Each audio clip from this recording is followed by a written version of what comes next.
All things marvelous deserve a second look.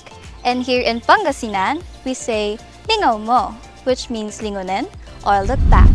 But in this town, looking back is just not enough. I'm Denise, your travel wanderer. Join me as we unfold more fun, heartwarming, and inspiring stories that will surely make you want to come back and not just look back to Lingayen. Dito sa Ganda mo, Pangasinan! Simulan na ang pasyalan.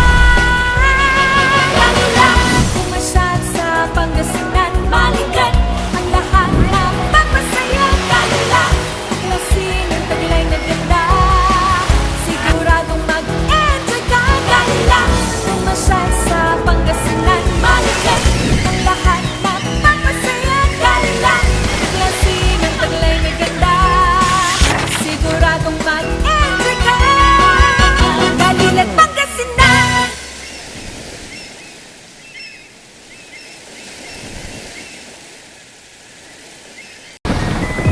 From Manila, there are various bus lines that offer trips to Lingayen.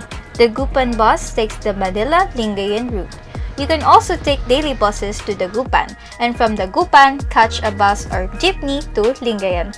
From Manila, travel time is around 4 to 6 hours depending on traffic.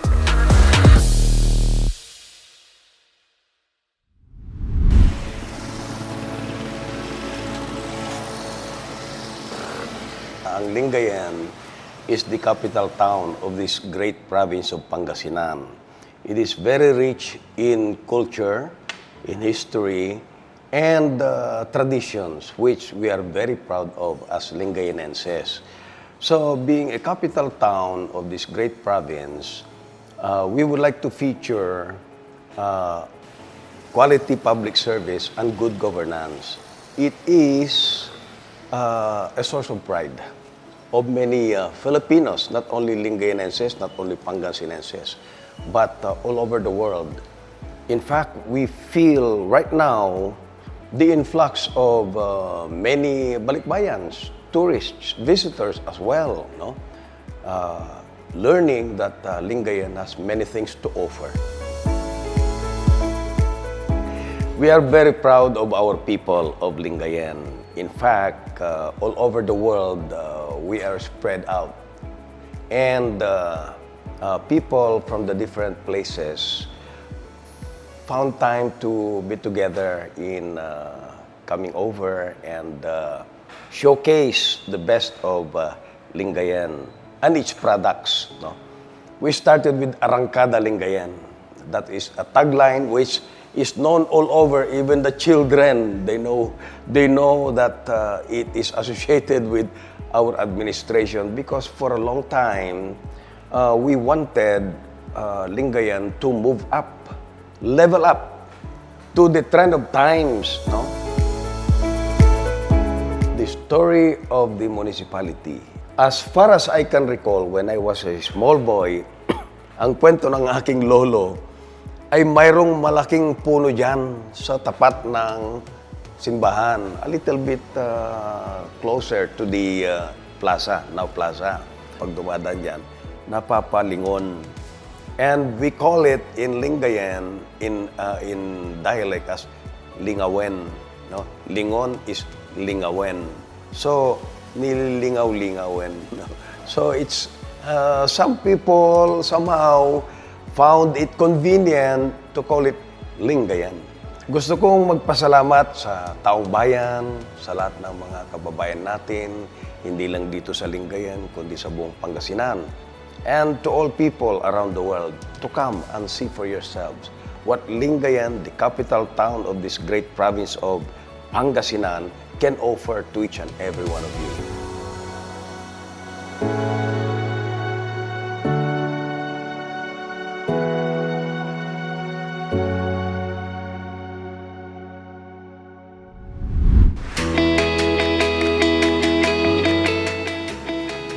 Look around and be dazzled by the charm of the center of Lingayen, the town plaza. Poised as the town's main landmark, this plaza prides on Lingayen stories of the colorful past, the present, and the gleaming future.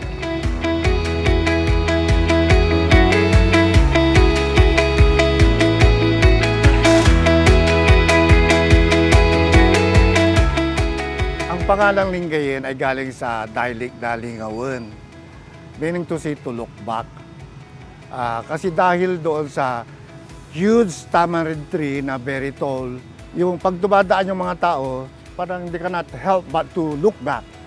Yung bang lilingawin nila talaga. Kaya doon nakuha ang pangalang Lingayen, Lingayen. Sa tansya ko, malapit sa church. Kasi at saka along the road. Kasi pag dumadaan yung mga tao, dahil sa laki, lumilingon sila eh. They are looking back.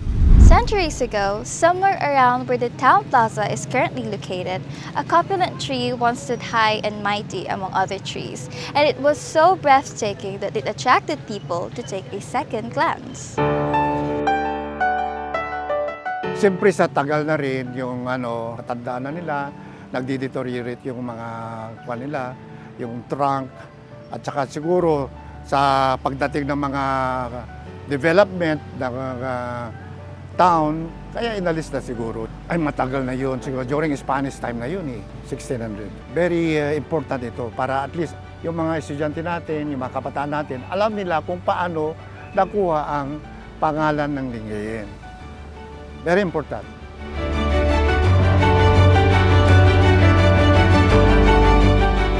And just like the tale about the famous tamarind tree, the town plaza garden serves as witness to this town's reminiscence, making more stories and building a stronger foundation for more generations ahead.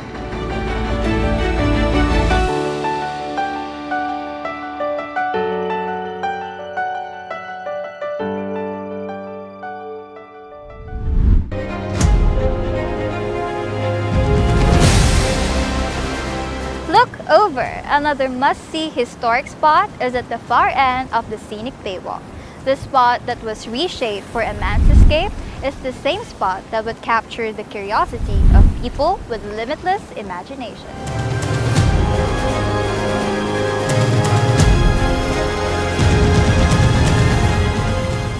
Dug over 6 months, the Limahong Channel served as the pirates' escape route and is now a site for recreational activities such as fishing, picnic, and sightseeing for both locals and tourists alike. Lim Hong, Lin Feng, or popularly known as Limahong, was a notorious Chinese pirate and warlord who invaded the northern Philippine Islands in 1574. According to Restituto Basa, the author of Footnotes on Pangasinan history, Limahong married a certain princess named Kabun Tatala who helped him dig this channel. Sometime in 1574, we recall that adventurer, some call him pirate, no? Limahong had been here before, no? And he had that marching order to invade northern territories as part of the Big China. In the past, he found his way towards Manila Bay, but the Filipino defenders, together with the Spanish conquistadores, were able to drive him out of Manila area. And on his escape route back to mainland China, he found his way towards Lingayen. And according to the books, he dug his way towards what is now known as the Limong Channel. And he settled here for a while. And we are very proud as a people that we are part of that history. To reach the Limahong Tourism Center, it will only take you 10 to 15 minutes away from the town proper, and pwede kang sumakay ng tricycle from 80 to 100 pesos. Now, the Limahong Tourism Center is an eco park facing the Limahong Channel, which hold events such as weddings, birthdays, baptismal, seminars, or meetings, and it is also open for tour reservations at the tourism office.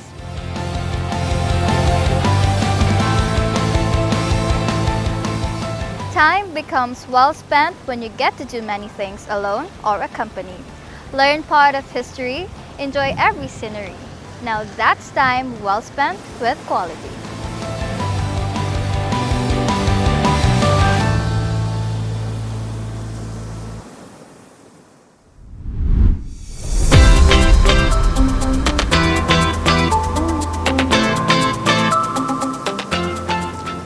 further, Lingayen Beach is more than its war scars. The sparkling blue waters and powdery gray sand paint a perfect travel destination for guests who delight in sensory excitement.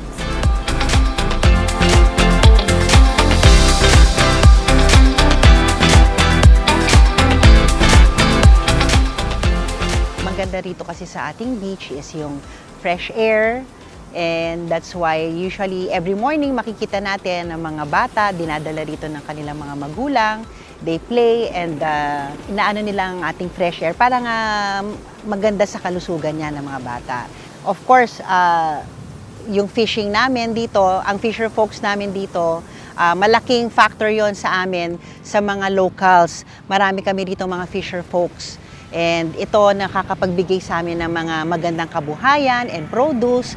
Then aside from that, in the afternoon, meron ho tayo yung mga glamping, mga nagka-camping, our street vendors come over during, of course, summer. Meron ho tayo yung tinatawag nating Pistay Diet, wherein the local government also, we host yung ating para motoring. Maganda rin ho rito kasi nagkakaroon ho tayo ng mga activities na ganon para rin ho ma-promote din for international market. Napaka dami po ng activities na nangyayari dito. Balik-balik ako dito kasi maganda ang Lingayen. Maganda ang tubig, masarap maligo, pati mga isda, sariwa. Pag inaantay namin, yun ang almusal namin sa umaga, yung kalukor. Finding a place to spend the night wouldn't be an issue as accommodations are situated throughout the stretch. Best believe that there is a place that would cater to your needs and budget. Rooms at Mabuhay accommodations range from 1,000 to 5,000 per night. For cottages with aircon, prices range from 3,000 to 3,500 per night and 3,000 for non-air-conditioned cottages. Room rates are 1,500 to 10,000 per night for hotels and resorts, and full house transients charges 10,000 per night. Available po tayo lagi dito. Once na yung isang accommodation is mapupuno, tatawagan natin yung ibang kasamahan natin para ipasa dun sa iba para lahat ma-accommodate yung tourism dito lalong mapaganda. So ini-invite po namin lahat, pasyalan po ang ating baywalk. Marami po tayong mga available na accommodation dito, swak sa budget at mag-enjoy po kayo sa aming dagat. May mga stations po tayo along the coastal, which is dito po may isa po tayong station dito nasa Manibog area po, and continuous roving and monitoring po tayo, and for the peak season po nag-establish po tayo ng mga first aid station in each barangay. So yung mga don'ts and ano po natin dito is syempre po yung mga nakainom, bawal na po lumangoy, and yung mga kakatapos lang din kumain. Strictly kino-comply po namin yung 6 p.m. na no swimming policy na po. So before 6 p.m. From the stretch of the baywalk ng Lingayen po up to boundary ng Limmalay and Labrador, ina-announce po natin yan na no swimming policy yung 6 p.m. po. With the initiative to boost tourism is the birth of this almost 13-kilometer baywalk, serving tourists with different fun activities meant for recreation and relaxation. So ito pong baywalk na gawa po to, of course, to add accessibility para rin ho madagdagan yung ating road network. When we have accessibility, of course, businesses frolic, investors also strive and develop. Even tourists, not only the tourists but also locals, they have opportunities po na open up po yung opportunities natin. So this entire baywalk is composed of almost 13 kilometers of road network. This also connects Lingayen and Bidmalay. And then as we continue on towards to the Agno River, magko-continue po siya hanggang sa bypass road ho natin.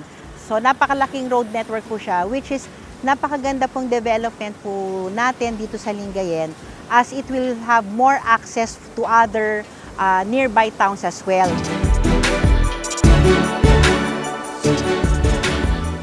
Blessed with an amazing geographical location, this landmark proves to be a haven, keeping adventurous spirits alive and helping livelihood thrive.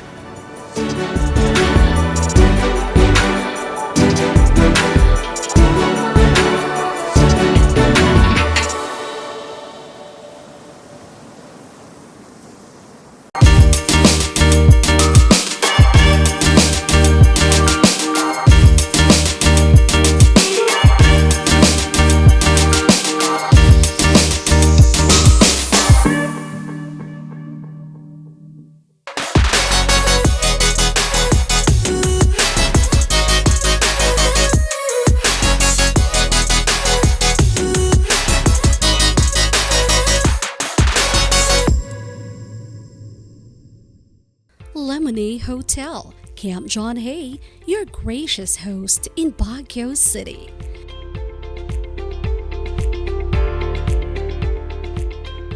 For inquiries and reservations, call us at 0917-526-7049 or 074-300-6525 or email us at rsvn.lemonade@amg.com.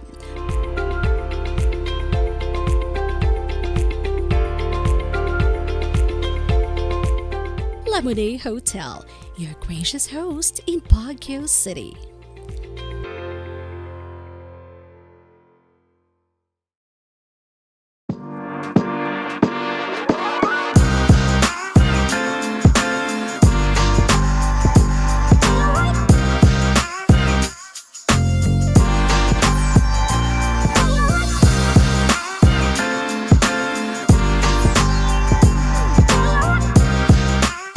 Dalilan Pangasinan.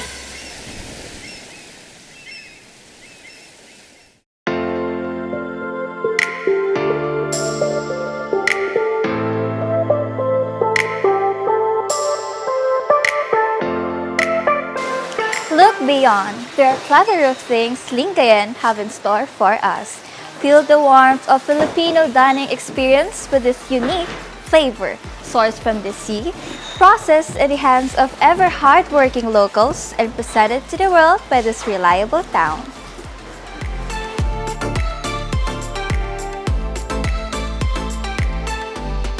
Nag-start po kami 1985 po. Nag-umpisa po kami sa Bagoong Alamang po. Umaamot lang po kami ng 5 balde. Dideliver po namin dito sa palengke ng bayan ng Lingayen. Yung mga suki po namin na mga taga-Tarlac, mga iba't ibang bayan na kumukuha po sa amin, nag-request po sila na magbagoong din po kami ng bagoong isda para minsanan na daw po. Kaya po ito, nung nakabili po ako ng lupa, inumpisan ko po dito sa maliit kong kabalid. Ay malaking bagay pong pagkatulong itong naging negosyo namin kasi dito na po lahat kinukuha yung mga pamumuhay namin, pagpapaaral ko sa mga anak ko, saka ibang mga tauhan ko po. Nakarating na po ang aming mga produktong bagoong. Unang-una po dito sa bayan namin Lingayen at sa mga sumusunod pang bayan hanggang sa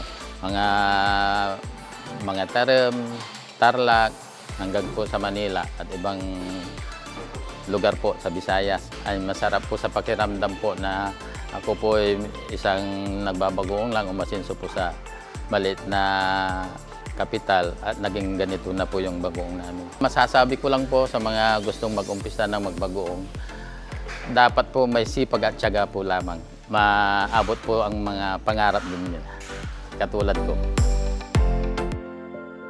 While Lingayen is keeping up with modernization, the traditional process of bagoong making is still notably evident.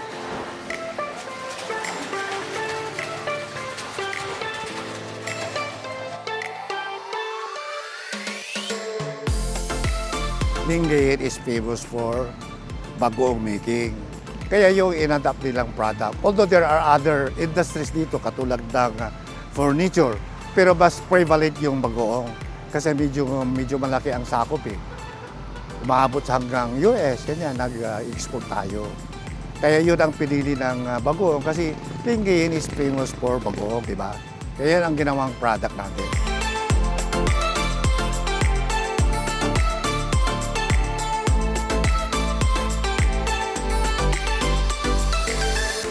Nag-umpisa po ako 2006 po. Pag minsan din sir, matumal. Pero pag yung mga may okasyon, tulad po ng New Year, marami po. Kasi maraming bisitang dumadagsa po sa amin. Kasi yung product po namin talaga pong dinadaga kasi quality po siya sir. Nakapagpagawa na rin po ako ng malit na bahay. Yun po sir. May sarili na rin akong natatawag kong bahay sir. Yun po. Kasi dito po ako nag-umpisa. Nung una po talagang mahirap. Pero pag may tiyaga din po, konting tiyaga, talagang maganda rin po yung pagbibenta ng mga bagoong, mga business po. Kaya ito po sir, pumunta lang po kayo dito. Masarap po yung mga patis tsaka bagoong po. Tulad po itong alamang sir, sarili po namin gawa po ito. Talagang yung mga kapatid ko lumalaot po sila, kami po ang gumagawa. Sa mga nanonood po ngayon, pumunta lang po kayo dito sa Lingayen kasi po yung product po namin ay talagang quality. The best po ang Lingayen bagoong.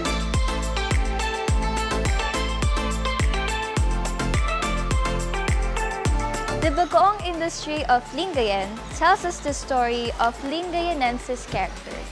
Resourceful, innovative, and resilient. A success story providing livelihood to the locals, neighboring towns, and even provinces.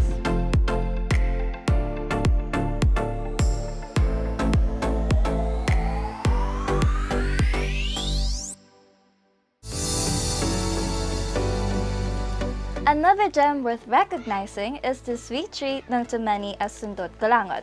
Reaching as far as Tagaytay and Baguio, this product, originally made in a humble barangay here in Lingayen, Barangay Kapandanan, has helped small communities make a living.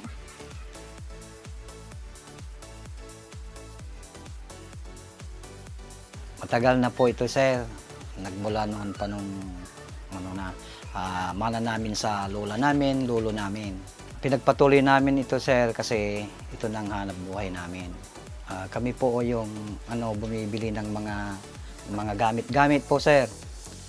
Tulad ng steak, clip paper, bitaog, matamis, para magkaroon sila ng income po. Nakakarating na po sa Baguio, kuminsan noon sa Zambales, kuminsan sa Tagaytay. Makakaraos ng konti, may pambili ng ulam, bigas, may pag-aaral sa mga anak ko. Hindi tayo makakagawa na buong taon kasi ito may bagyo kung minsan. Kaya hindi tayo makakagawa. June, July, August, yon, hindi tayo makakagawa. At tapos umpisa na naman tayo sa September hanggang sa May po. Gumagawa tayo nito, ang expired nito, 1 month and 15 days o 2 months po.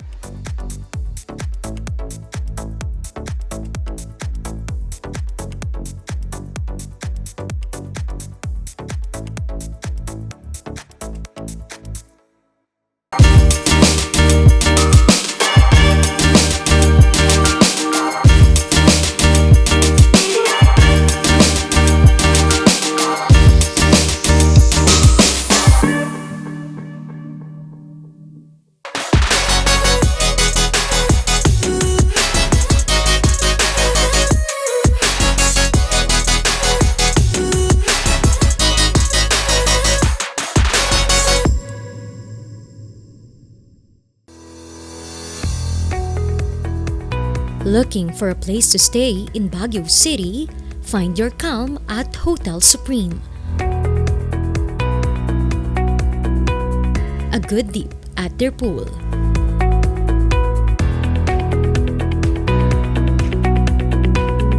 Clean and comfortable rooms with a view.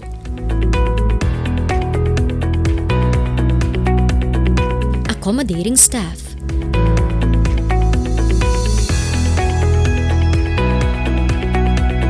You can also enjoy a sip of coffee at their coffee shop. Good food for a good mood at their restaurants.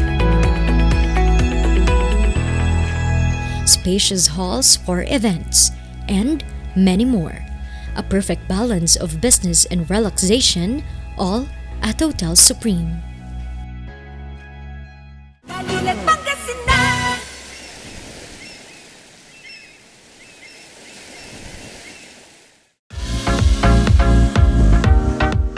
Look ahead, because 10 to 15 minutes away from the town proper is a splendor to behold. Every wandering eye will feast in this natural scenery. Green fields, blue skies, and breezy waters. It is a one-stop shop for our nature lovers.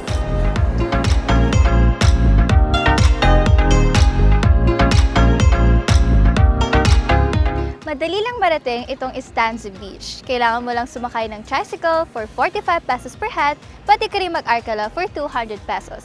Pagdating mo naman dito sa Stanza Beach Picnic Ground, marami kang pwedeng gawin tulad ng picnic, maraming bilihan ng kainan, at syempre pwede kang magduyan for 25 pesos per hour. At kung gusto mong marating ang mismong beach, you just have to walk for 5 minutes and pwede ka rin mag-rent ng ATV, 500 to 600 pesos for 30 minutes or 1,000 for 1 hour.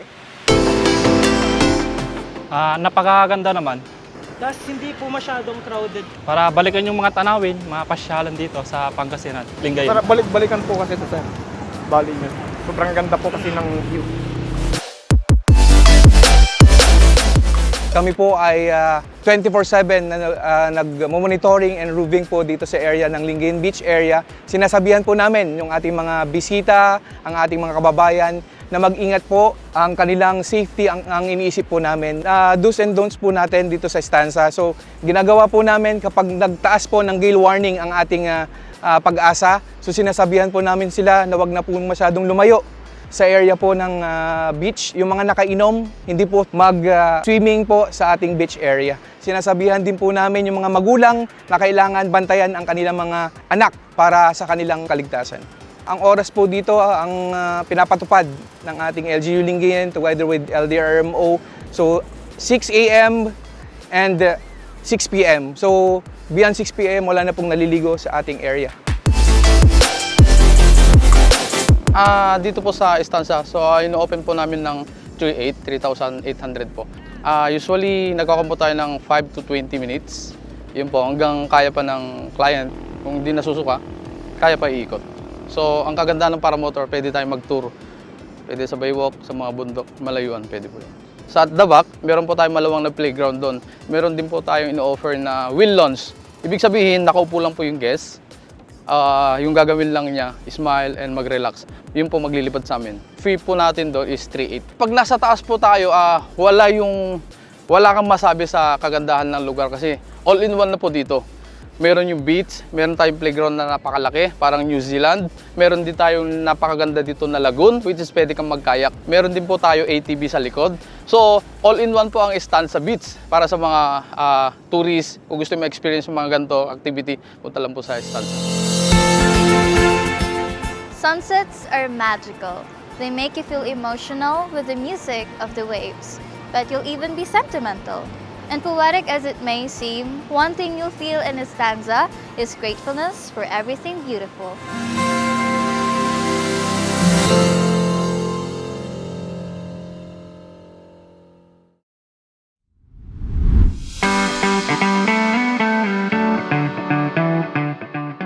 We are looking at tapping further the potentials of this municipality. And that means we have to look at our assets. Just like knowing the reality that Lingayen is a coastal municipality. That's why we are looking at improving further the basic infrastructures that we have as our future plan to encourage people to come here. We are united also in conserving our assets, supported by essential tourism destinations, just like the Rizal Park, just like the church that we have here, and other developments along the Baywalk as well. We're developing or improving on all aspects in terms of tourism. We are equipping them on world-class standards. So nandyan po together with our Department of Tourism.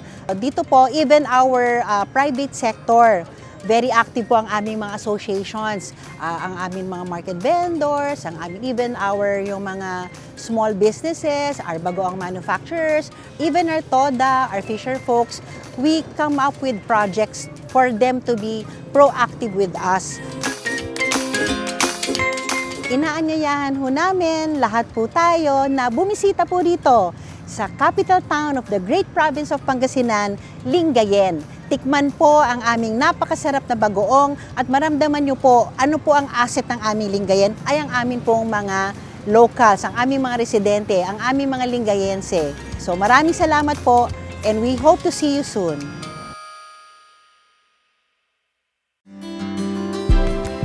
There are hundreds of ways to look at Lingayen, above and beyond.